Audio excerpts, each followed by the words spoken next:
Buenos días. Estamos en un escenario de fondo claro con un cartel corporativo CEAPAT inserso en el centro y una planta alta a la izquierda. Desde el punto de vista del espectador, tenemos de izquierda a derecha las butacas, ocupadas por Tomás, el moderador, hombre de pelo corto al 1 con camisa blanca y chaqueta tostada. Fátima, mujer de pelo cobrizo canoso, largo en coleta, vestido verde claro, chaqueta color crudo. Una mesa baja con una planta. Sigue Francisco, hombre de pelo corto negro, camisa blanca y chaqueta azul marino. Pablo, hombre de gafas, canoso, con pelo corto, camisa azul grisácea clara y chaqueta gris clara. Delante de todas las personas hay una mesa redonda, baja, de cristal con una planta.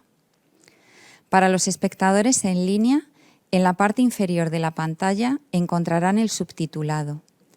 En la esquina inferior izquierda tienen una ventana con la intérprete de lengua de signos española. Bueno, pues muy buenos días. Bienvenidos a esta tercera jornada de la Semana de Encuentros CEAPAT 2023, que lleva por título Accesibilidad y Desafío Digital. Damos las gracias a los asistentes, tanto en presencial como en línea, a través de nuestro canal de YouTube. Mi nombre es Tomás Herrera, soy ingeniero industrial del CEAPAT y voy a actuar como moderador en esta mesa. Vamos a seguir la dinámica de los días precedentes, de modo que es una conversación entre los participantes en la mesa. Y si surgen preguntas de los asistentes, tanto presenciales como en línea, pues se pueden realizar a través de un formulario que hemos colgado en la página web del centro y a través de QRs en la sala. Y las preguntas no serán respondidas en directo, sino que se publicarán los próximos días en el blog del CEAPAT.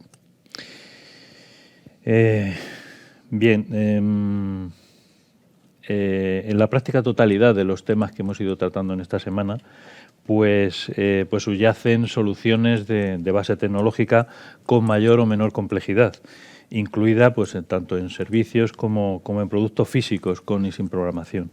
Entonces, hoy explícitamente vamos a abordar el tema de la tecnología, centrándonos especialmente en las tecnologías emergentes, que pueden ser representadas de una manera, digamos, paradigmática pues por la inteligencia artificial.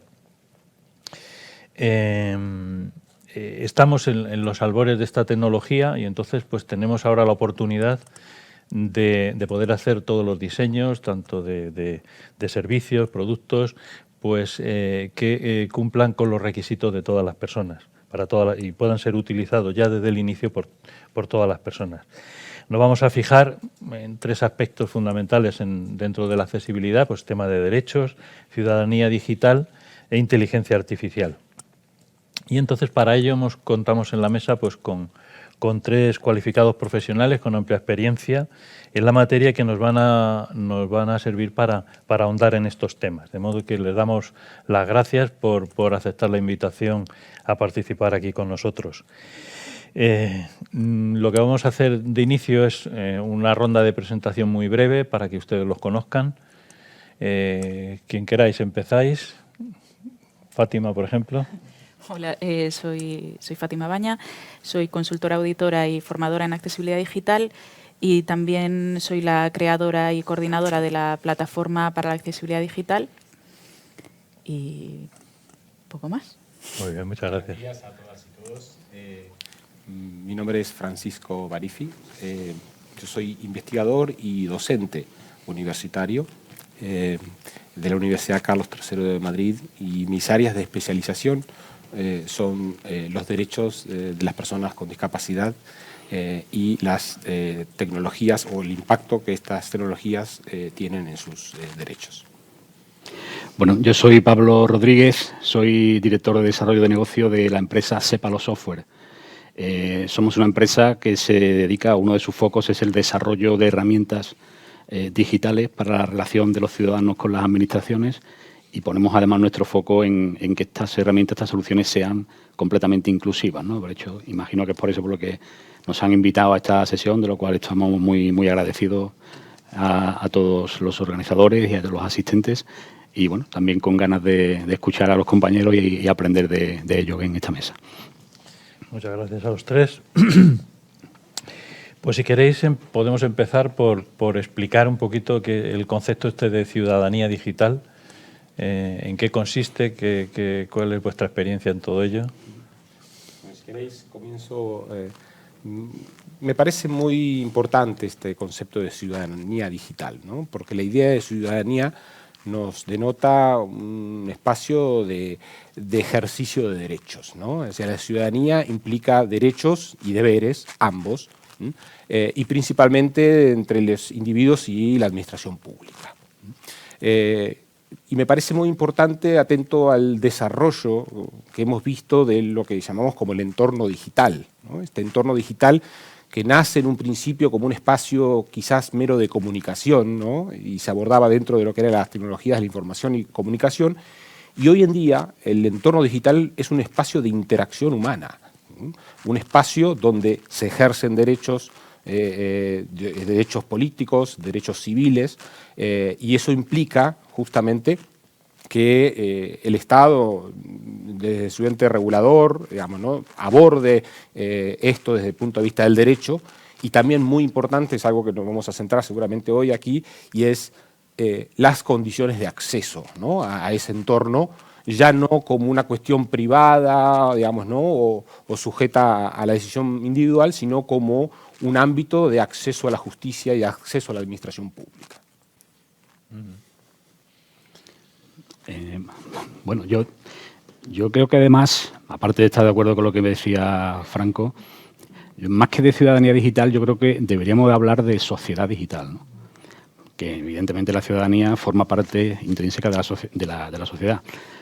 Y yo creo que estamos en el camino y cada vez estamos más cerca de no tener que añadir el término digital cuando nos refiramos a la sociedad, porque estamos en un proceso de digitalización en todos los ámbitos de nuestra vida, de nuestra sociedad, tan vertiginoso y tan completo que creo que va a pasar como está pasando ya, cuando hasta hace poco tiempo hablábamos de administración electrónica y ya es residual decir administración electrónica porque la administración es electrónica y si no, no lo es. Los procesos son electrónicos, los documentos y los expedientes tienen que ser electrónicos, ya casi no decimos administración electrónica. Pues yo creo que estamos, evidentemente, no está todo conseguido, ahora hablaremos de brecha digital y de falta de inclusión para todos los colectivos, etcétera, etcétera, pero va a llegar un momento en que cuando digamos sociedad, el término digital lo vamos a ver intrínsecamente, el concepto lo vamos a ver intrínsecamente en esa misma palabra, ¿no? Sí, al fin y al cabo la sociedad digital engloba todo tipo de relaciones entre personas, claro. Engloba el acceso al trabajo, las relaciones respecto del ocio, en casa. Es un concepto que afecta a todos los ámbitos de la vida de la persona, ¿no? Y desde ese punto de vista, digamos que la inteligencia artificial es ese paradigma que de entrada sirve para facilitarnos la vida, pero al tiempo también, de una forma curiosa, pues experimentamos cierto recelo ante la inteligencia artificial. ¿Vosotros cómo veis que la inteligencia artificial sea un facilitador, un reto? ¿Qué problemas veis en este tema? Ahora me toca a mí, ¿no? Por ejemplo, sí. Yo creo que al final la inteligencia artificial es una muy buena herramienta, pero a día de hoy no hace mágicamente pues que una administración sea accesible, como muchas veces se intenta vender. Pues, con una línea de código estamos utilizando inteligencia artificial y de repente hacemos chat y la web de la administración o la plataforma es accesible, y eso a día de hoy al menos eso no es así, no es posible. Claro, desde el punto de vista también, es verdad que va habiendo regulación en este sentido y, bueno, estamos iniciando un poco todas las estrategias nacionales en inteligencia artificial y todo esto tiene que irse abordando de cara a no vulnerar derechos y al fin y al cabo también pues el permitir que todo el mundo que pueda participar en esta sociedad que estamos creando. Francisco. Sí, bien. No, simplemente desde el ámbito regulatorio y sobre todo de impacto en los derechos, me parece que es importante distinguir lo que es el entorno digital como un medio y la inteligencia artificial, ¿no?, como una tecnología específica. Y digo esto porque el entorno digital per se y sin necesidad de la presencia de la inteligencia artificial ya de por sí plantea retos para los derechos en torno a la sociedad digital. La inteligencia artificial, que obviamente opera dentro del entorno digital, lo que hace es añade una mayor complejidad hacia el enfoque de los derechos. La inteligencia artificial tiene un impacto, desde el punto de vista de los derechos, un impacto disruptivo. Y sobre todo en aquellos aspectos fundamentales de los derechos, ¿no? Decimos que impactan en la dignidad, en la igualdad, en la privacidad y en la libertad de opinión. Y desde el punto de vista de la igualdad, que creo que es principalmente el principal área de impacto, es una tecnología que tiene beneficios, pero que la práctica que está demostrando en estos últimos años se está revelando como un factor de discriminación, ¿no? De una tecnología sesgada y una tecnología que puede generar mayor brecha o digamos, mayor formatos de discriminación, ¿no? Y entonces eso entiendo que requiere de enfoques específicos, ¿no? Y por eso, y con esto finalizo, en España se venía abordando, digamos, ¿no?, desde el punto de vista jurídico, la regulación del entorno digital dentro de lo que llamamos los derechos digitales o la Carta de Derechos Digitales, que si bien no es un documento jurídico vinculante, es un documento de declaración política, y que me parece muy acertado porque desde mi conocimiento es el único abordaje comprensivo y sistemático del entorno digital y dentro del mismo un artículo específico lo plantea en términos de la inteligencia artificial. Lo que pasa es que esta tecnología está siendo tan disruptiva que desde la Unión Europea, digamos, ¿no?, se ha decidido, digamos, ¿no?, tomar el toro por las astas, ¿no?, y hacer una regulación específica de los sistemas de inteligencia artificial cuando son puestos en el mercado de la Unión Europea. Digamos, ¿qué derechos serían los que estarían en mayor riesgo frente a este tipo de tecnología? Bueno, hay un análisis muy disruptivo, quizás más hacia futuro, pero no por eso debemos dejar de preocuparnos, ¿no? Y que tiene que ver con el impacto en la dignidad humana, en la naturaleza humana. Es decir, la inteligencia artificial apoyada en tecnologías como las neurotecnologías o la ingeniería genética tienen el potencial de impactar en las enfermedades genéticas, algo que tiene mucho impacto para el ámbito de la discapacidad. La neurotecnología también se ve como una tecnología muy invasiva que en algún punto puede permitir, la mejora cognitiva o inclusive mejora de habilidades, pero al mismo tiempo genera graves perjuicios hacia la privacidad, ¿no? Y entonces creo que eso es uno de los ámbitos más disruptivos porque amenaza con la naturaleza humana, digamos, ¿no? Algo en el orden de lo biológico evolutivo. Ahora, fuera de ello, ya lo más inmediato, creo que la inteligencia artificial plantea retos muy importantes en torno a 3 grandes derechos, ¿no? Igualdad, privacidad y libertad de opinión. Luego, si quieren, podemos desarrollar alguno de estos, pero yo creo que serían los principales áreas de afectación importantes. Bueno, yo quizá tenga un poco, a lo mejor de los que estamos aquí en la mesa, un sesgo más tecnológico o tecnólogo que a lo mejor los demás compañeros, pero Yo creo que, sin obviar evidentemente todos los retos, todos los riesgos que está comentando mi compañero, pero a mí me gustaría poner también más foco, más interés en la oportunidad o las oportunidades que estamos viviendo ya gracias a la inteligencia artificial, ¿no? O sea, yo querría hablar un poco de las oportunidades, además de los retos. Y, de hecho, el propio documento que ha citado Franco, la Declaración Europea de los Principios y Derechos Digitales, que es cierto que no es, su carácter es declarativo y, por tanto, no tiene un impacto directo en ninguna normativa, pero sí que marca de alguna forma las pautas, las reglas que todos deberíamos seguir.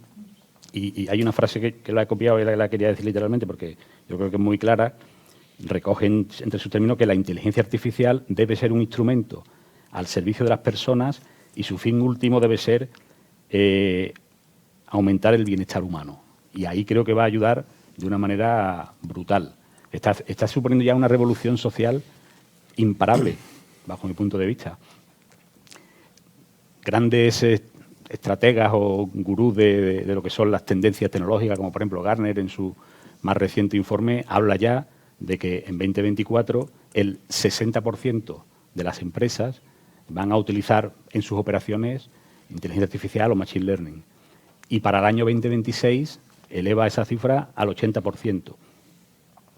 Pero es que el Banco Mundial, yo voy a hablar un poco en términos económicos, hablando de sociedad digital y demás, pues ha declarado que estima que se va a incrementar la productividad a nivel mundial en un 40%, gracias precisamente a la automatización de tareas, al uso en tareas repetitivas y que el humano no aporta valor y que además lo hace más lento y peor que lo que puede ser un algoritmo programado.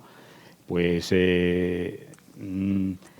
va a suponer esas ventajas que, como digo, van a aumentar nuestro beneficio como humanos, nuestra productividad económica y, bueno, no hemos hablado tampoco en todos los terrenos de la vida, la salud.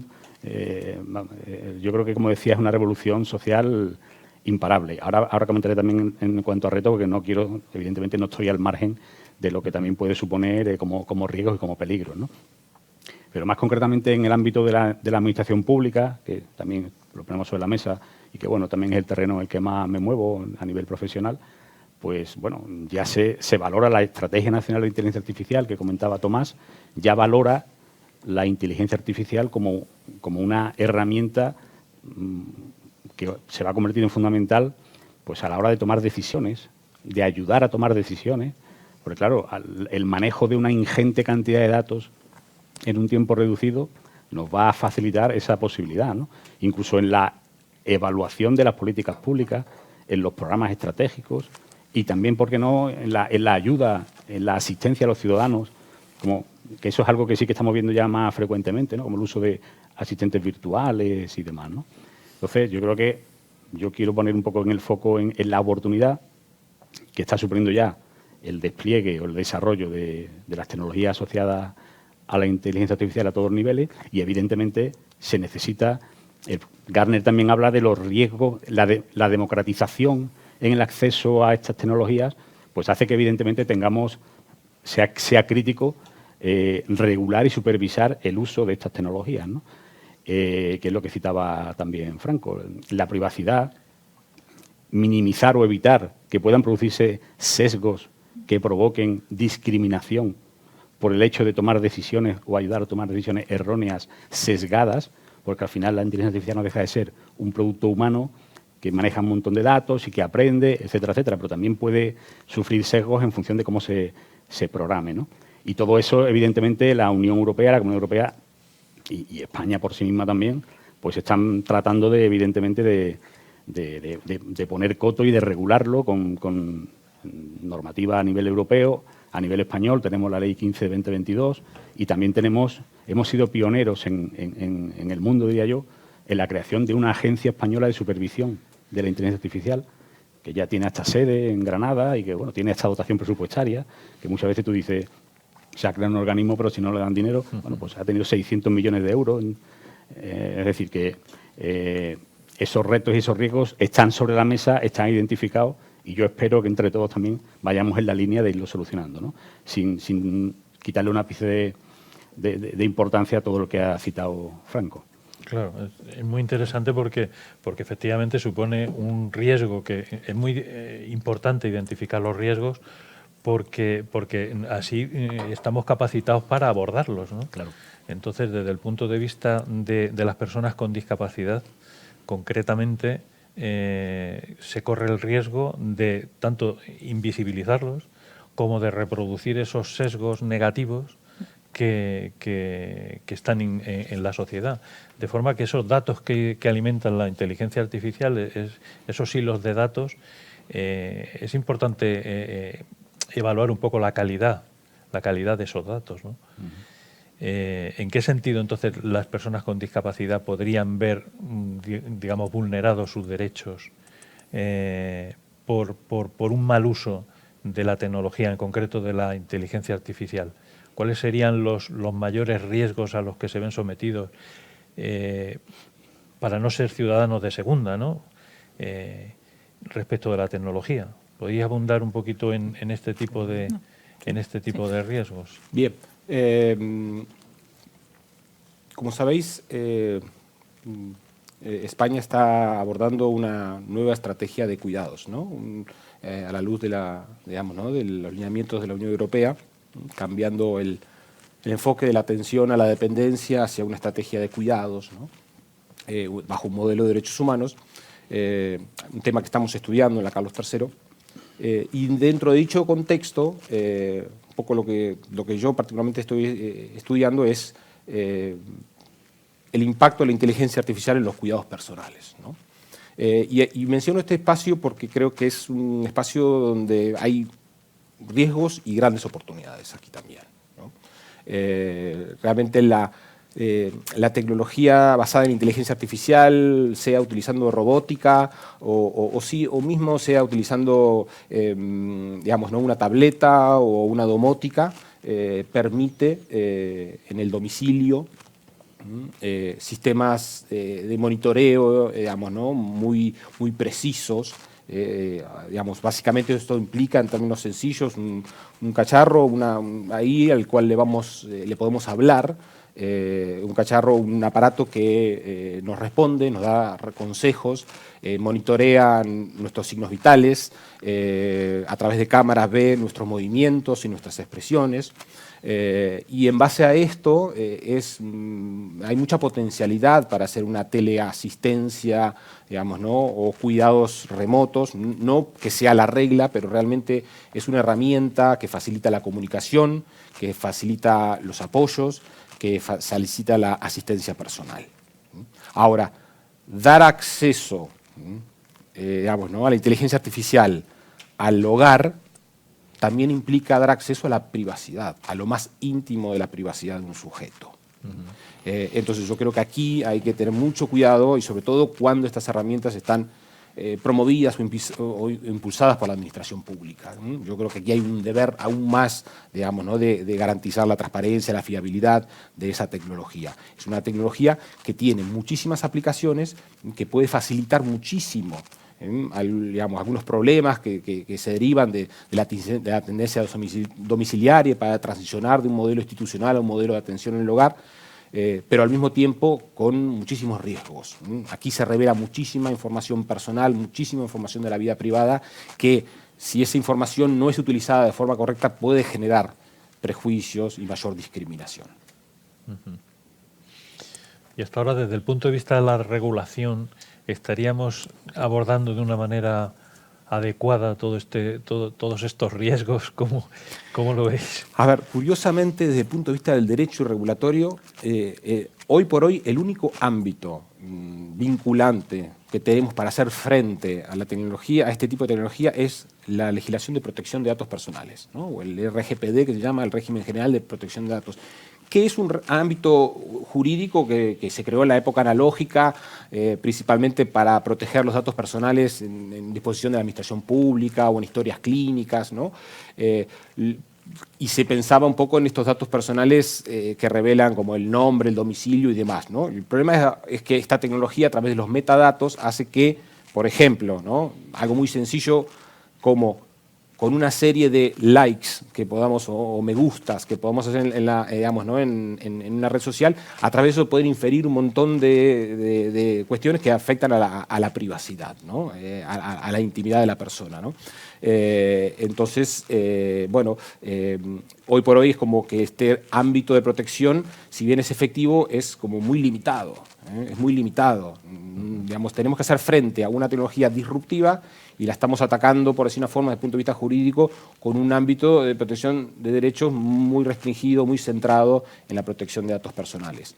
Por dicho motivo, la Unión Europea, en principio, pensó, digamos, ¿no? como lanzar directrices o orientaciones, pero luego se dio cuenta del impacto que va a tener esta tecnología, inclusive en lo que es el mercado interior de la Unión Europea, y ha decidido abordarlo de forma comprensiva, ¿no? Y lo hace, está en base de borrador, la elección que ha hecho la Unión Europea es regular en base a riesgo. Directamente, ¿no? Y clasificando los sistemas en inaceptables, de riesgo alto y de riesgo medio. Y en base a eso, estableciendo diferentes responsabilidades de los desarrolladores y de aquellos que ponen en el mercado ese, digamos, ¿no? ese bien, producto o servicio. Gracias, Francisco. Claro, desde el punto de vista del usuario de la tecnología, es posible, lo habitual es que se encuentre con barreras, ¿no? Y vulneraciones, digamos, de esos derechos, sobre todo este nivel inicial de la tecnología. Y ahí, por ejemplo, pues Fátima, entra la plataforma, muy interesante, la plataforma que tú has creado.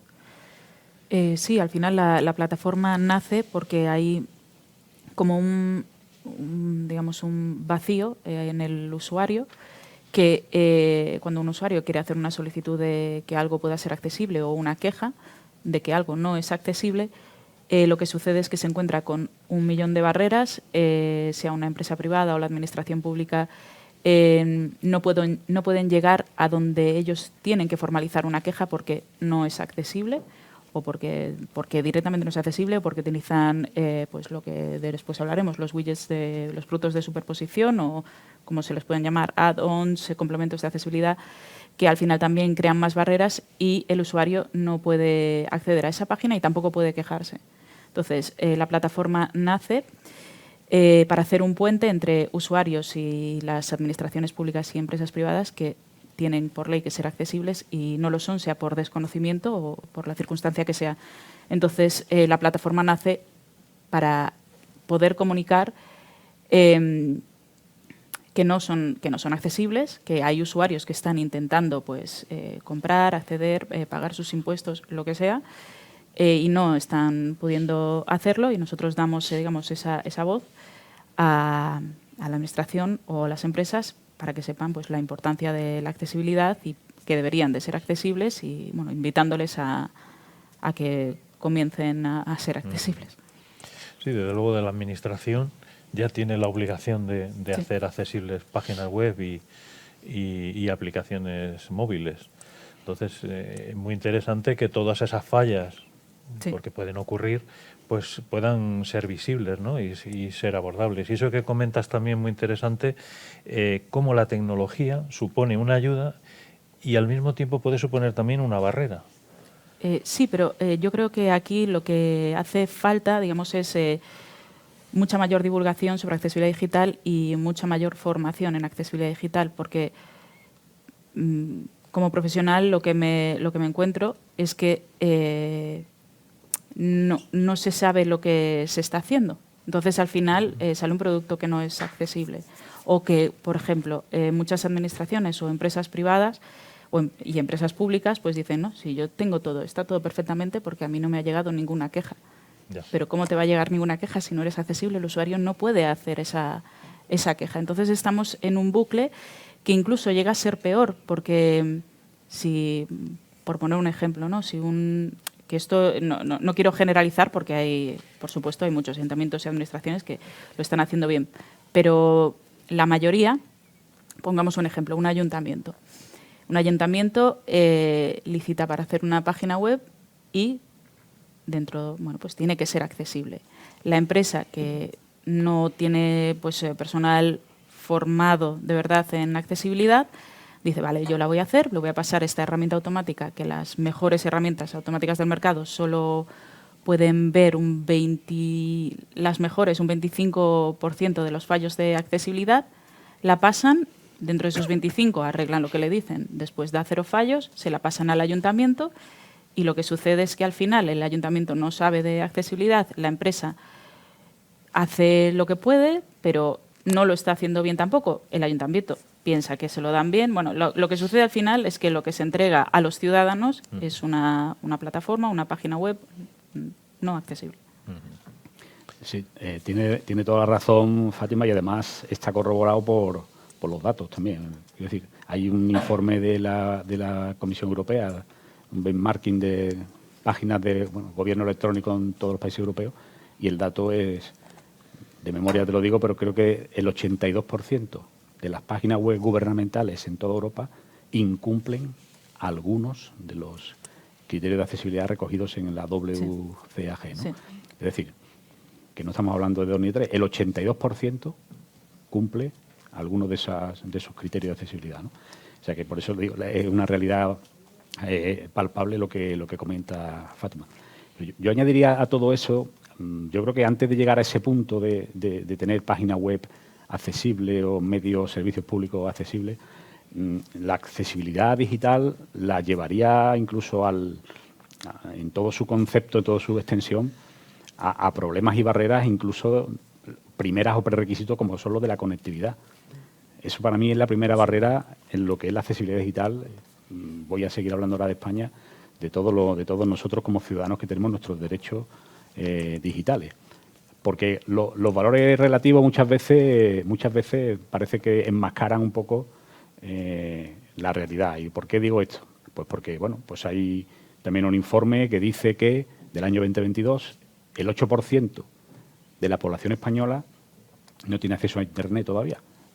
No tiene acceso a Internet, el 8%. Claro, tú dices, joder, el 92% de los españoles tenemos acceso a Internet.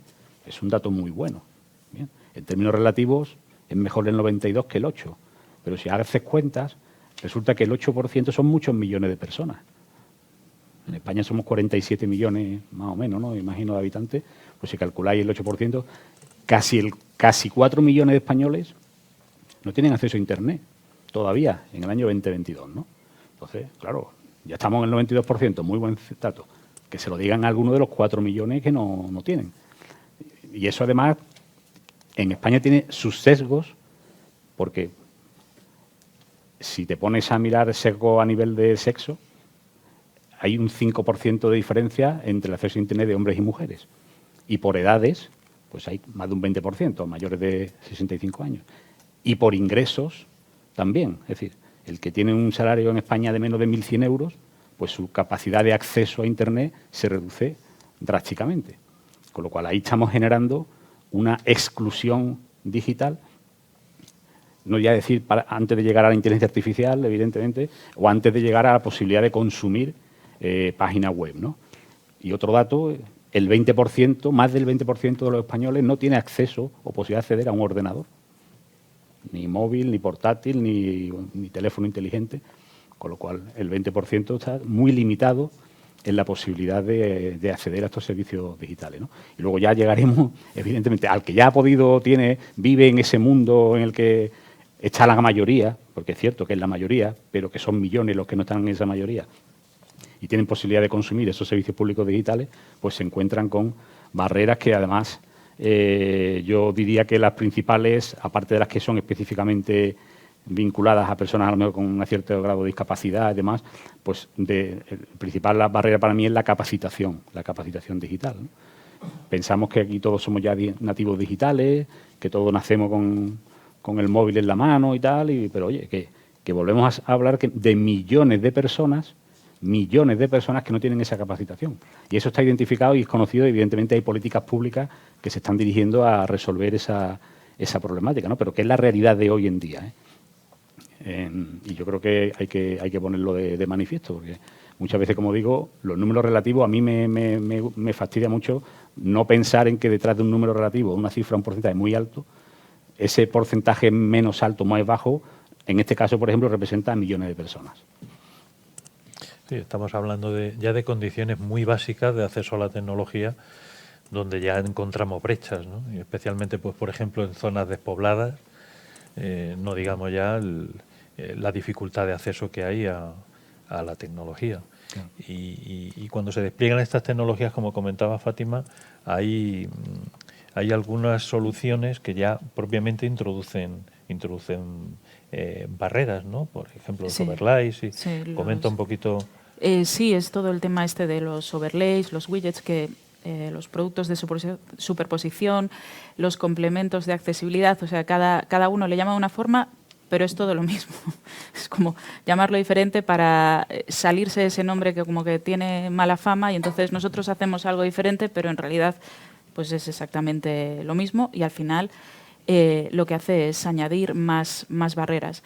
Hay diferentes, dentro del mercado hay diferentes widgets, overlays, y que no solo yo como profesional pues digamos estoy en contra de ellos, porque al final lo que están haciendo es crear una barrera, sino que el European Disability Forum ha hecho una declaración listando todo lo que supone eso y invitando a las administraciones públicas que no los utilicen.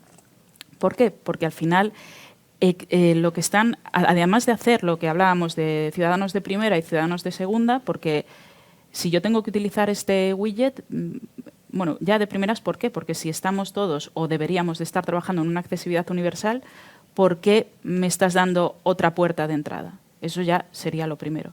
Además de que me des otra puerta de entrada, porque yo igual con mi tecnología de asistencia no puedo llegar a ese widget. Porque después en el mercado hay un montón de los overlays más básicos, con un montón de cachivaches o como lo queráis llamar, pero si eso yo también lo puedo configurar en mi ordenador y en mi navegador, muchos de lo que hace estos widgets, ¿por qué además, cómo hago yo como usuario, si yo tengo que utilizar ese widget, cómo he hecho para llegar hasta esa página web? Yo es lo que siempre les pregunto a mucha gente que hace este marketing para vender estas cosas. Como yo como usuario, explícame cómo hago entonces, sin esa tecnología que tú me ofreces, llegar hasta esa página web. ¿Cómo hago?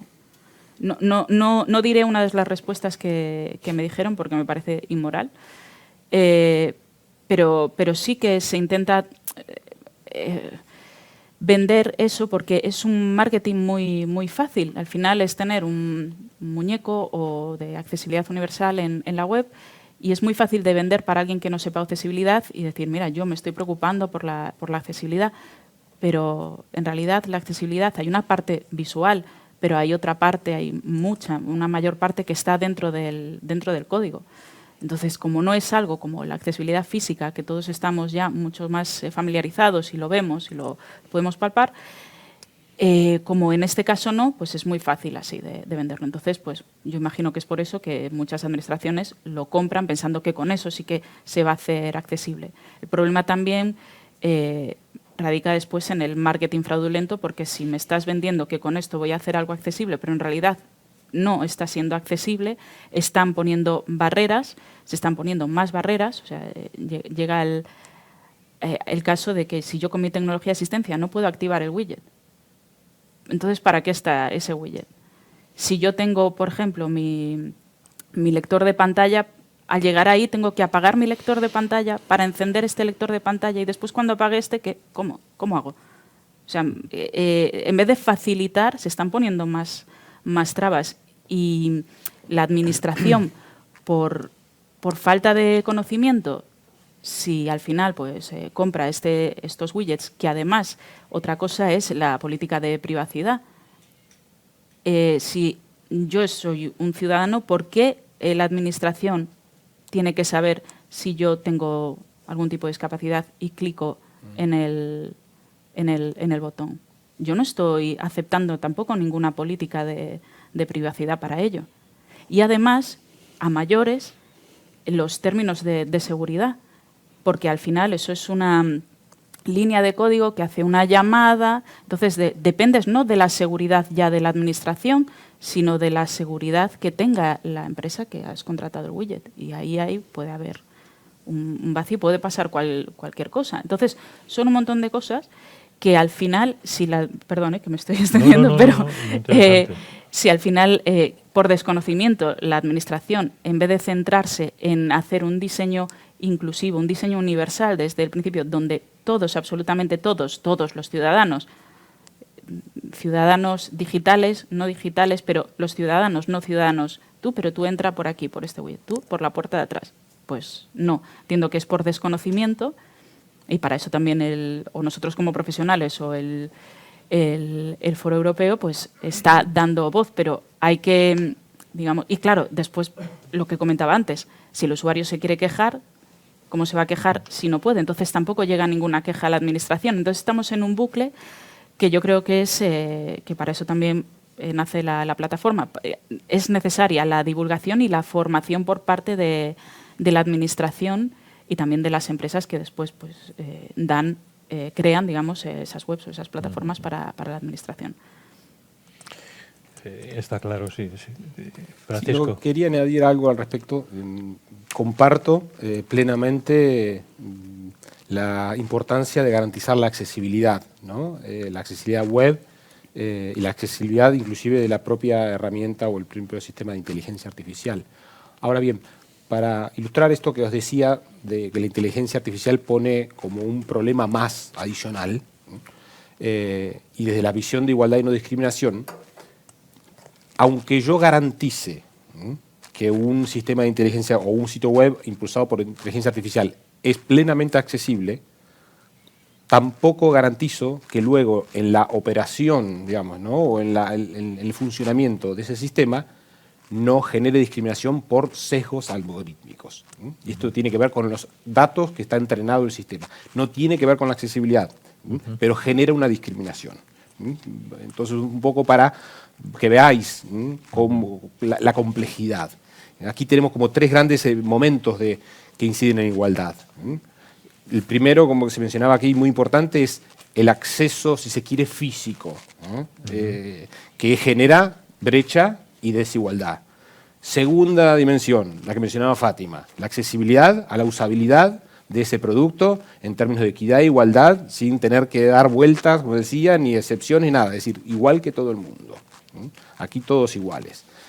Y después una tercera dimensión que es desconocida y que tiene que ver con el sesgo del algoritmo, y es que en el funcionamiento, supongamos que lo que estamos hablando es una herramienta, un sistema para tramitar un beneficio social. Entonces, bueno, la primera cuestión que nos enfrentamos es, la persona, bueno, tengo un ordenador, tengo acceso a Internet, bueno. Primer problema resuelto, bien. Segundo problema, el que dice Fátima. Soy una persona con discapacidad visual, supónganse, y este sistema es accesible, ¿puedo acceder a operar en el mismo de forma equitativa? Bien, supongamos que lo solucionamos. Tercer problema. Ese algoritmo, ese sistema de inteligencia artificial que va a analizar mi petición y va a emitir un resultado, probablemente, o existe la posibilidad de que lo haga bajo criterios discriminatorios. ¿Por qué? Porque se entrena, digamos, ¿no? Y esto tiene que ver con la calidad de los datos, para detectar o para determinar que, por ejemplo, la discapacidad o la edad son factores negativos, por ejemplo, ¿no? Y entonces, un poco esto para ilustrar cómo, en relación con el derecho a la igualdad, tenemos un impacto transversal, desde la accesibilidad física a la accesibilidad electrónica a la no discriminación algorítmica de los sistemas de inteligencia artificial. Fantástico. Sí. Y de hecho, al final es que realmente nos puede quizás de alguna manera tranquilizar, si se puede decir así, que todos esos riesgos están identificados. Están identificados, lo que no tenemos quizás la solución todavía perfecta, pero de hecho la ley de inteligencia artificial que citaba antes recoge la supervisión de los algoritmos y recoge incluso la posibilidad de establecer un sello de calidad en los algoritmos. Y yo no sé muy bien eso luego cómo se va a trasladar a la realidad, pero quiero decir que se conoce el problema, se conoce el riesgo alto de que esos sesgos sean reales, y de lo que se trata es de eliminarlos, y si no eliminarlos, minimizarlos de alguna manera, pero teniendo en cuenta, y creo que, no sé si estaréis de acuerdo, pero que eso no pueda suponer, bajo mi punto de vista particular, personal y más tecnológico, ponerle puertas al campo de lo que es el desarrollo de la inteligencia artificial y lo que eso va a suponer, como decía al principio, de oportunidades para toda nuestra sociedad, ¿no?, en general. Hay quizá que guardar un equilibrio, pero como todo en la vida, no solo la inteligencia artificial. Tenemos que tener derechos todos y proteger los derechos de todos en todos los sentidos y tratar de que no seamos, de eliminar las desigualdades, etcétera, etcétera, en todos los ámbitos de la vida y también en la inteligencia artificial. Pero no, de alguna manera, decir voy a bloquear o no esta tecnología, entre otras cosas porque no se va a poder. O sea, por mucho que queramos, no creo que se le pueda poner puertas al campo, como decía antes, igual que no se pudo al principio. Bueno, cuando salió el teléfono, no sé si alguien recordáis, alguno decía, joder, llaman a tu casa y hay hasta quien coge el teléfono.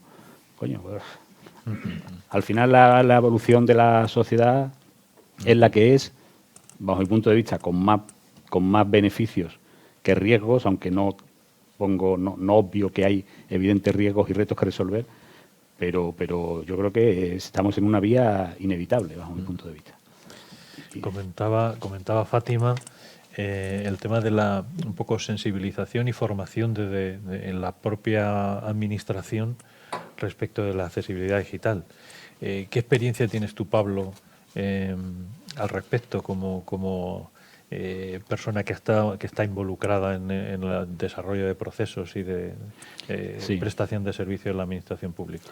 Es verdad, todo lo que ha dicho Fátima es un relato real como de la vida misma y además no de la gran mayoría de las administraciones. Hay un desconocimiento muy grande y es verdad que muchas veces delegan o descargan en las empresas porque no hay ese conocimiento tal, y las empresas, pues bueno, no voy a decir que engañemos, pero también es verdad que desde el punto de vista de la tecnología hay cosas que se pueden hacer y cosas que no se pueden hacer, y al final lo que el ayuntamiento quiere es tener una web bonita, tal. Sí, se pone un a lo mejor determinadas modas en cuanto a soluciones tecnológicas que se repiten, se replican de una forma indiscriminada, claro, y que al final suponen barreras si no está formado desde el punto de vista de la selección de qué tecnologías son adecuadas para prestación de tu servicio. Efectivamente. Y bueno, yo ahora, si me dejáis, voy a hablar un poquito de mi libro. Sí. Pero es cierto que nosotros participamos en proyectos y licitaciones en las que se demandan lo que llamamos oficinas electrónicas autoservicio, que son pues unos dispositivos físicos que se componen de hardware y de software que acercan la posibilidad de realizar trámites electrónicos con la administración. Bueno, pues el foco que nosotros tenemos en el desarrollo de estos productos pasa por, y además colaborando con la Fundación 11, con la cual pasamos auditorías que nos ayudan a resolver muchas de estas cuestiones, pues pasan por que todos los dispositivos físicos periféricos están situados a alturas en los que hasta una persona en silla de ruedas puede acceder. Y los aparatos tienen una doble pantalla, es decir, hay una pantalla a una determinada altura y una pantalla a una altura menor, específicamente pensado para que una persona en silla de ruedas pueda utilizar la pantalla inferior, táctil y demás. Y como digo, todos los lectores de tarjeta, todos los dispositivos, la impresora, el escáner, todo lo que se forma parte del hardware es completamente inclusivo y accesible, aparte de otras medidas que recogen los criterios de accesibilidad web, como son el contraste de colores, los textos alternativos, las imágenes, etcétera, etcétera, etcétera, ¿no?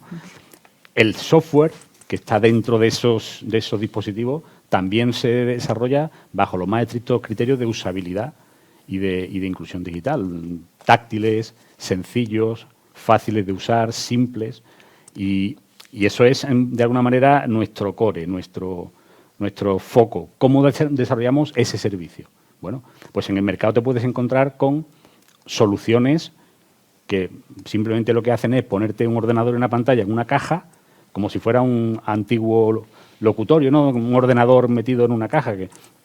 Pues para poner un ordenador en una caja, dejas ahí la pantalla del ordenador y se acabó, ¿no? Sin ningún criterio de accesibilidad o los mínimos criterios, simplemente a lo mejor con llamadas o links a la página web o a la sede electrónica, no con un foco en el desarrollo de interfaces específicas, accesibles, etcétera, etcétera. Bueno, pues cuando sale una licitación pública, pues ya te puedes encontrar desde el que valora todo eso y hay unos criterios subjetivos sometidos a juicio de valor, tal, hasta el que simplemente valora el precio.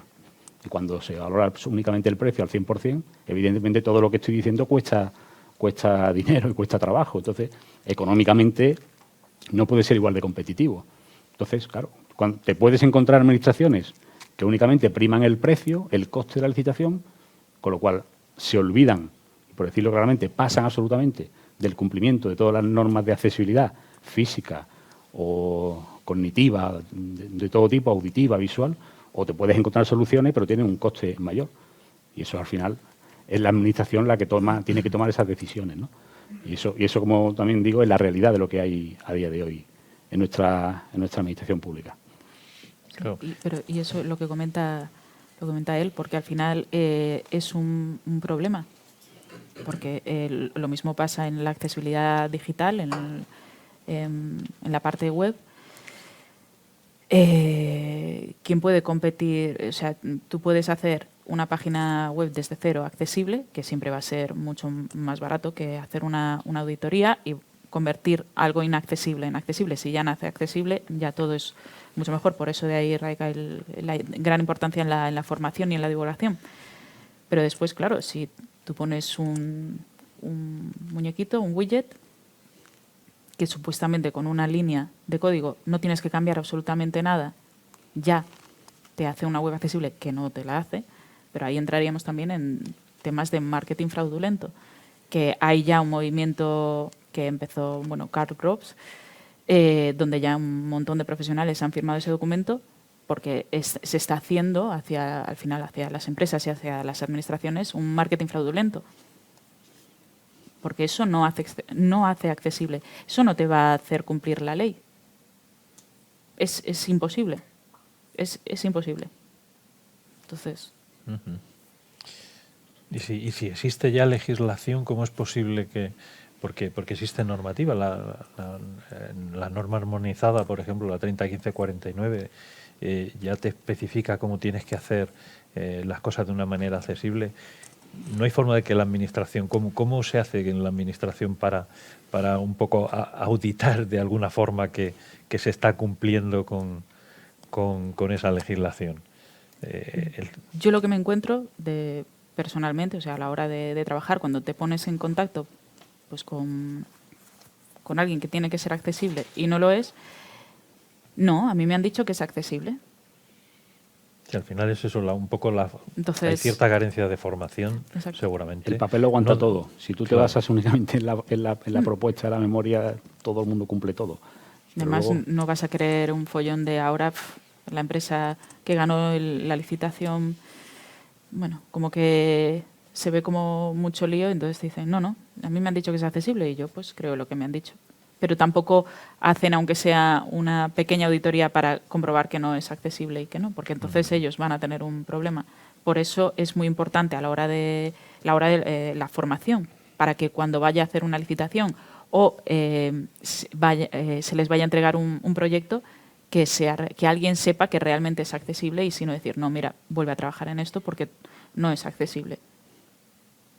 Está claro. sí. Y yo creo que además habría que conseguirlo antes de la adjudicación. Sí. Porque una vez que está adjudicado un concurso público es muy, muy difícil. Son casos contados los que, al final, pues esto es lo que hay, tiro para adelante y Hombre, no. dentro de la licitación podrían poner puntos para que pues esa empresa tenga gente formada en accesibilidad digital que pueda, digamos, pues con una certificación demostrar la experiencia o lo que sea. Eso lo podría pedir la administración. Claro. Y hablando de estamos viendo un poco respecto de la población, digamos, diana de la tecnología, pero ¿qué beneficios aportaría las soluciones tecnológicas para personas con discapacidad a la población general? No ya solo como beneficio específico para... Todos los beneficios. Al final es accesibilidad universal. O sea, la accesibilidad mejora la vida de todos. No es solo el foco en las personas con discapacidad, sino es que mejora la vida de todos. Entonces, ¿quién no quiere mejorar su vida? El sector de la discapacidad, digamos, y sobre todo dentro del modelo social, se plantean varios cambios paradigmáticos, ¿no? El de la accesibilidad es uno de ellos, el de la educación es otro, el de la toma de decisiones es otro, ¿no? Y son cambios paradigmáticos que cuando se plantearon, ¿no?, generaron mucha resistencia social, ¿no? La idea de la educación inclusiva, por ejemplo, ¿no? Pero ¿cómo? De esta forma el docente entonces necesita un sistema de apoyo, es decir, esta idea de que todo el sistema se tenga que adaptar a la persona y no a la inversa, fue muy resistida, ¿no? Y sin embargo, con este cambio paradigmático, y creo que la pandemia lo dejó muy en claro, en realidad lo que estábamos poniendo en evidencia es la deficiencia del sistema educativo en sí mismo. ¿Por qué? Porque la inclusión educativa no solamente beneficia a las personas con discapacidad, beneficia a los niños extranjeros que no hablan el idioma, digamos, ¿no? Es decir, a la diversidad humana. Lo mismo sucede con accesibilidad universal y lo mismo en materia de capacidad jurídica y toma de decisiones, ¿no?, que fue muy resistido, y hoy por hoy nos damos cuenta que para las personas mayores, digamos, ¿no?, esta idea de que todos necesitamos apoyo en la toma de decisiones, ¿no?, que no tomamos decisiones racionales, en realidad fue un cambio paradigmático, pero que se fragua desde el ámbito de la discapacidad, pero luego se proyecta a la sociedad, se beneficia a toda la sociedad en su conjunto, ¿no? Y entonces yo creo que esto es muy importante, lo que el modelo social de discapacidad, digamos, ¿no?, propone no solamente para el colectivo, sino para la sociedad, me parece que es muy importante, porque no es ni más ni menos que inclusión y diversidad. Sí, siendo así, que evidentemente un beneficio para toda la sociedad, bajo mi punto de vista, aunque hubiera beneficios únicamente para determinados colectivos, y no estoy pensando solo en las personas con alguna discapacidad, pues estoy pensando también en los mayores, las personas que viven en zonas rurales, etcétera, etcétera, pues bueno, aunque haya criterios específicos de accesibilidad o de soluciones directamente dirigidos para ello, para mí creo que como sociedad tenemos que protegerlos también y tenemos que incluirlos y tenemos que establecer medidas y políticas públicas para proteger a los más vulnerables. Entonces, estoy de acuerdo en que el beneficio es para toda la sociedad, pero también creo que si un 1% no lo fuera, pues bueno, son ciudadanos como todos los demás, somos todos ciudadanos y, por tanto, la protección a las personas con ciertas vulnerabilidades, de lo que sea, por donde viven, por su conocimiento, por su capacidad, por lo que sea, pues tienen que estar protegidas y eso para mí es un factor fundamental también, ¿no? ¿Y cómo valoran tenéis información sobre cómo valoran las propuestas vuestras o cómo se acogen dentro de vuestras organizaciones las propuestas de accesibilidad? Bueno, nosotros ya te decía que en la forma, en lo que desarrollamos, lo que ofrecemos, las soluciones, las herramientas con las que trabajamos y que ofrecemos a las administraciones públicas, tenemos muy claro ese foco y además, bueno, pues entendemos que no tenemos que aprender también, evidentemente, de otros profesionales y otros interesados que pueden tener incluso más conocimiento y más que nosotros mismos y más propuestas que hacer para ayudarnos a ir en esa misma línea. Y decía que no tenemos ningún problema en trabajar con la Fundación 11, por ejemplo, como decía, para que nos audita y nos recomienda tanto en la parte de hardware como en la parte de software, como tenemos que desarrollar esas herramientas inclusivas, ¿no? Eso lo tenemos muy claro desde el minuto 1. ¿Hay algún tema que os parezca que no hemos tratado y que sería especialmente interesante o hacer hincapié así como conclusión de lo que hemos estado hablando? En definitiva, es un poco lo que es la vulneración de derechos, parece ser que un poco es el nudo gordiano de toda la implantación de tecnología. Yo creo que es importante hacia el futuro y en lo inmediato, por ejemplo, digamos, ¿no?, es impactar también en lo que hace al control, digamos, ¿no?, de esta tecnología. Sabéis que en España se creó la Agencia Española de Supervisión de la Inteligencia Artificial, como una agencia estatal que intenta en algún punto lograr el alineamiento, ¿no?, de la inteligencia artificial con los valores humanos. Y a mí me parece muy importante que aquí los sectores, digamos, ¿no?, que representan a los grupos en situación de vulnerabilidad, digamos, personas con discapacidad, personas mayores principalmente, tengan una representación en dichos espacios, ¿no? Yo creo que es importante tener digamos, representación en todos los espacios que se están generando de control y uso de esta tecnología. Así como último mensaje también, Fátima. No, que es muy necesaria la formación que haya en la administración pública pues gente formada en accesibilidad.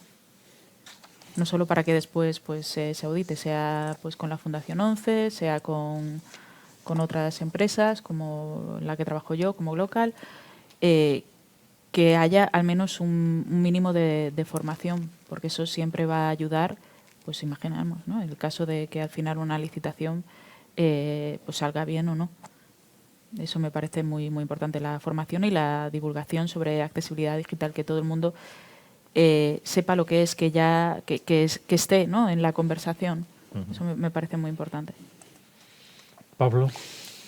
Pues yo diría quizás que, por un lado, que la evolución de la tecnología está ahí y que bajo mi punto de vista es imparable, que la brecha digital evidentemente existe, pero bueno, yo por lo menos soy optimista en cuanto a que suponga más beneficios que perjuicios y que esos perjuicios se eliminen o se limiten, evidentemente con políticas públicas que pongan sobre la mesa presupuesto para capacitar digitalmente, etcétera, etcétera, y que de alguna manera, bueno, pues esa brecha digital tienda a cerrarse lo antes posible, ¿no? Y construyamos de verdad una sociedad digital inclusiva. Y ahí tenemos que estar no solamente las administraciones, sino las empresas y los propios ciudadanos para demandar también que se cumplan todos esos derechos que están recogidos en documentos y declaraciones, pero que luego evidentemente tienen que hacerse efectivos y si no es así, pues tenemos que reclamarlos entre todos también, ¿no? Sí, porque también existe el riesgo de que de alguna manera desincentivemos al ciudadano. Hay movimientos que un poco como que están apartándose del mundo digital por ese miedo, por esa desconfianza, desconocimiento. Bueno, pues muy bien, pues os agradecemos muchísimo vuestra participación en esta mesa. Gracias por todas las opiniones y tanta información que nos habéis trasladado. Para ahondar un poco en los temas que hemos estado tratando esta mañana, pues bueno, yo me atrevo a proponerle la lectura de un documento que se titula Impacto de la inteligencia artificial en los derechos de las personas con discapacidad, en el que además ha participado Francisco Barifi, editado por el Real Patronato sobre Discapacidad. Hay una información estupenda para comprender un poco la implicación de la inteligencia artificial y la afectación de derechos. Entonces, bueno, pues muchísimas gracias a todos, tanto los que están en línea como en los presenciales. Y ahora vamos a hacer un breve descanso y a continuación abordaremos la mesa titulada Acceso a la información digital. Muchas gracias.